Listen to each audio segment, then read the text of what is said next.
मुझे अपने माँ बाप का नाम रोशन करना है। मैं आपको यहाँ पे एक स्क्रीनशॉट लगा दूँगा। मेरे पास ये एक मैसेज आया व्हाट्सएप पे। जी हाँ, मुझे भी अपने माँ बाप का नाम रोशन करना है। आप सबको जो भी मुझे देख रहे हैं, सब के सब चाहते हैं अपने माँ बाप का नाम रोशन करें, आपके माँ बाप को लोग जानें, आपको लोग जानें, और यही हमारा मकसद है। पर यहाँ पे मैं इस वीडियो को सिर्फ इसलिए ही बना रहा हूँ और आप लोग मेरे साथ ऐसे मैसेज शेयर करते हैं जिसके लिए मैं आपका दिल से धन्यवाद देना चाहूँगा कि आप लोग मुझे अपना छोटा भाई, बड़ा भाई या फिर दोस्त समझ लीजिए, या ऐसा इंसान जिससे कि आप अपने मन की फीलिंग शेयर करते हैं, समझते हैं। मैं आप लोगों के लिए बहुत थैंकफुल रहूँगा कि आप लोग मुझसे कनेक्ट हो पाते हैं, मेरी बातों से कनेक्ट हो पाते हैं। मेरा भी सपना था कि मैं अपने माँ बाप का नाम रोशन करूँ। मेरे पापा तो नहीं हैं, 2 साल पहले कैंसर की वजह से उनका डेथ हो गई।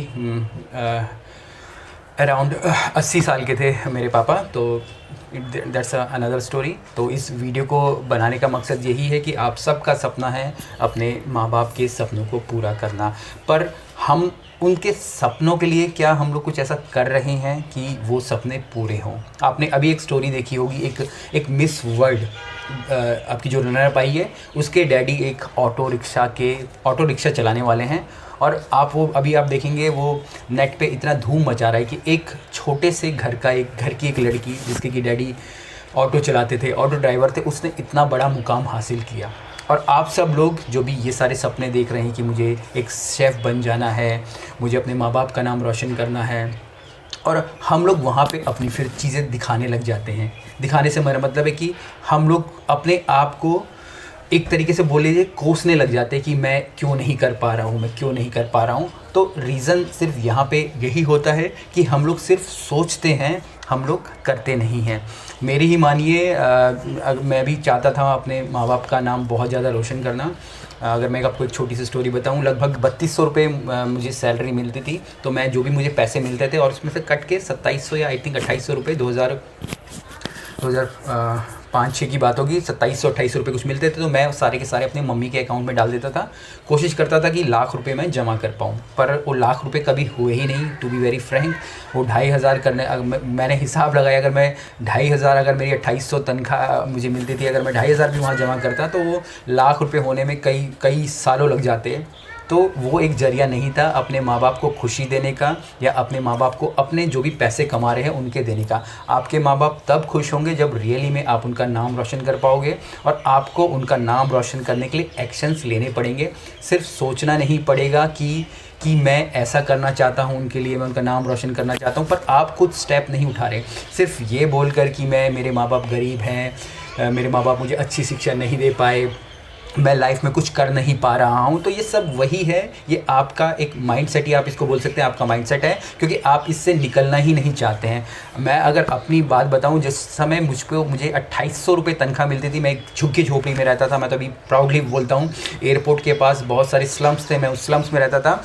और मुझे जब 2700 तनख्वाह मिलती थी तो रात के समय जब ड्यूटी लगती थी होटल में, मैं क्लैरिस होटल की बात बता रहा हूँ, तो कई सारे फ्रेंड्स ने मुझे धुलकवां तक छोड़ देते थे। उसके बाद वहाँ से कुछ टैक्सीज़ मिलती थी, 15 या 20 रुपये लेते थे, तो वो रेड लाइट तक छोड़ते थे। अभी जहाँ पे एक मेट्रो स्टेशन है आपका एयरपोर्ट का, वहाँ से मुझे अपने घर जाने के लिए लगभग मेरा जो रास्ता होता था 7 तो नहीं मैं बोलूँगा, कम से कम 4 किलोमीटर तक था। अब उस 4 किलोमीटर को अगर मैं किसी को रात के समय, पहले तो वहाँ कुछ मिलेगा नहीं, अगर रात के समय मैं किसी से लिफ्ट लेके या पैसे दे के जाऊँ तो मुझे लगभग 20 रुपये वहाँ पे देने पड़ते थे। अगर मैं वो 20 रुपये उनको देता तो आप लगा लीजिए कि अगर 30 दिन अगर मैं ड्यूटी कर रहा हूँ एक महीने में, या 26 दिन ड्यूटी कर रहा हूँ, तो कितने सारे पैसे खर्च हो जाते। तो मैं वो सिर्फ 20 रुपये बचाने के लिए मैं पैदल चलता था 3-4, और बीच में शमशान घाट भी आ जाता था, जहाँ डर लगता था कि भूत ही ना मुझे पकड़ ले। जोक्स अपार्ट, बट उन सारे पैसों को मैं अपने माँ बाप को देता था, पर उसमें से कुछ पैसे मैं अपने लिए भी रखता था, अपने ऊपर खर्च करता था। अपने ऊपर से खर्च करने से मतलब है कि मैं अपने ऊपर इन्वेस्ट करता था। और मुझे याद है जब मैंने इंग्लिश की ट्यूशन्स ली थी, या जो भी मैंने वहाँ पे सीखा था, मैं कंप्यूटर के में जाता था, साइबर कैफ़े में जाता था, आता कुछ नहीं था, पर साइबर कैफ़े में बैठता था और वहाँ से मैं नॉलेज गेन करने की कोशिश करता था। और वहीं से अगर आप यकीन माने, जो भी मैंने होटल्स में करा, क्योंकि हम जिस भी माहौल में रहते हैं हम उसी तरीके से सोचने लग जाते हैं। तो जो उस समय सोचने का तरीका था लोगों का, वो बिल्कुल अलग था।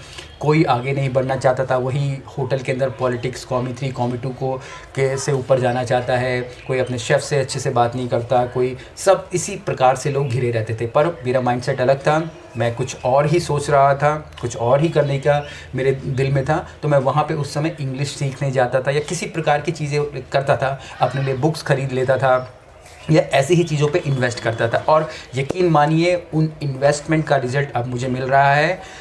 और जिस समय मेरे पापा रिटायर हुए, मेरे पापा 2000 में रिटायर हो गए थे, 2001 में, जिस समय मेरी ट्रेनिंग भी चालू नहीं थी।